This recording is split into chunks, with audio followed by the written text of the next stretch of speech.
यहाँ एक लंबा और मजेदार बर्थडे पार्टी चुटकुला है जो लगभग 500 शब्दों में है। बबलू की धमाकेदार बर्थडे पार्टी। बबलू का आज जन्मदिन था और उसने अपने सभी दोस्तों को पार्टी में बुलाया। पार्टी की थीम थी हीरो बनो। अब सारे बच्चे सुपरहीरो की तरह तैयार होकर आए थे। चिंटू स्पाइडरमैन बनकर आया, पिंकी वंडर वुमन और गोलू तो सीधा सुपरमैन बनकर उल्टा उल्टा आया। पार्टी में बबलू ने माइक उठाया और बोला, दोस्तों, जो भी मेरे सवाल का सही जवाब देगा उसे सबसे बड़ा केक का टुकड़ा मिलेगा। सब बच्चे चिल्लाए, पूछो पूछो। बबलू ने पूछा, ऐसा कौन सा जानवर है जो उछलता है, दौड़ता है, पर कभी उड़ नहीं सकता? गोलू तुरंत बोला, चूहा। बबलू बोला, नहीं। चिंटू बोला, कंगारू। बबलू खुश होकर बोला, सही जवाब। गोलू बोला, अरे यार, मैं तो सोच ही नहीं पाया। बबलू हंसकर बोला, गोलू तुम सोचो मत, खाओ, ये पार्टी है। फिर गेम शुरू हुआ, गुब्बारे फोड़ो। बबलू ने कहा, जिसका गुब्बारा सबसे जल्दी फूटेगा वो पार्टी किंग बनेगा। गोलू ने गुब्बारा उठाया, जोर से कूदा और धम्म खुद गिर गया। सब बच्चे हंसने लगे। चिंटू बोला, गोलू तेरा गुब्बारा तो बच गया लेकिन तू खुद फूट गया। गोलू बोला, अरे यार, गुब्बारा फोड़ना था, हड्डी नहीं। अब बारी थी केक काटने की। बबलू ने केक काटा और सबको खिलाया। टाइटल, तभी रंग बिरंगी तितली।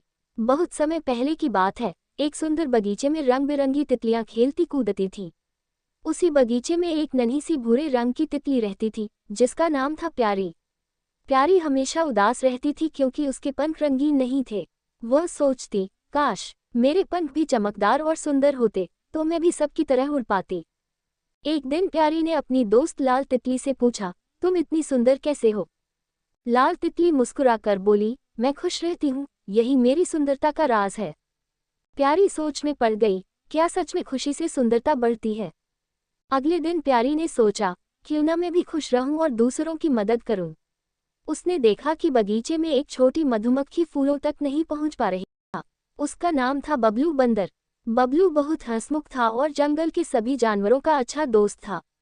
एक दिन बबलू ने सोचा, क्यों न सब दोस्तों के साथ पिकनिक मनाई जाए।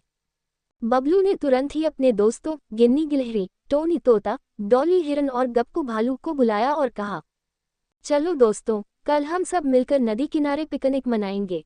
सभी जानवर बहुत खुश हो गए। गिन्नी ने कहा, मैं मेवे और सूखे फल लाऊंगी। टोनी बोला, मैं अपनी मीठी आवाज में गाना गाऊंगा। डॉली ने कहा, मैं ताजे फल लाऊंगी। गप्पू भालू बोला, मैं शहद की मिठाई लाऊंगा। अगले दिन सब अपने अपने सामान के साथ नदी किनारे पहुंचे। वहां एक खूबसूरत पेड़ के नीचे उन्होंने चटाई बिछाई। टोनी तोते ने मधुर गीत गाए, गिन्नी ने सभी को मेवे खिलाए, डॉली ने ताजे फलों का रस बनाया और गप्पू ने सबको शहद की मिठाई खिलाई। सभी खूब खेल कूद भी कर रहे थे। बबलू ने झूला डाला और सब झूलने लगे। तभी अचानक काले बादल छा गए और बारिश शुरू हो गई। सब डर गए कि अब पिकनिक खराब हो जाएगी। तभी बबलू बोला, डरो मत दोस्तों, चलो उस बड़े पेड़ के नीचे चलकर बारिश का मजा लेते हैं। सब पेड़ के नीचे जमा हो गए। बारिश में नाचते गाते सब बहुत खुश हुए। बारिश रुकने के बाद आसमान में इंद्रधनुष निकल आया। सभी ने इंद्रधनुष को देखा और कहा, वाह, आज की पिकनिक तो और भी खास हो गई। बबलू ने मुस्कुराते हुए कहा, अगर हम साथ हैं तो हर मुश्किल आसान है। सीख, मिलजुल कर रहना और हर परिस्थिति में खुश रहना ही असली खुशी है। समाप्त। ने चटाई बिछाई, टोनी तोते ने मधुर गीत गाए, गिन्नी ने सभी को मेवे खिलाए, डॉली ने ताजे फलों का रस बनाया और गप्पू ने सबको शहद की मिठाई खिलाई। सभी खूब खेल कूद भी कर रहे थे। बबलू ने झूला डाला और सब झूलने लगे। तभी अचानक काले बादल छा गए और बारिश शुरू हो गई। सब डर गए कि अब पिकनिक खराब हो जाएगी। तभी बबलू बोला, डरो मत दोस्तों, चलो उस बड़े पेड़ के नीचे चलकर बारिश का मजा लेते हैं। सब पेड़ के नीचे जमा हो गए। बारिश में नाचते गाते सब बहुत खुश हुए। बारिश रुकने के बाद आसमान में इंद्रधनुष निकल आया।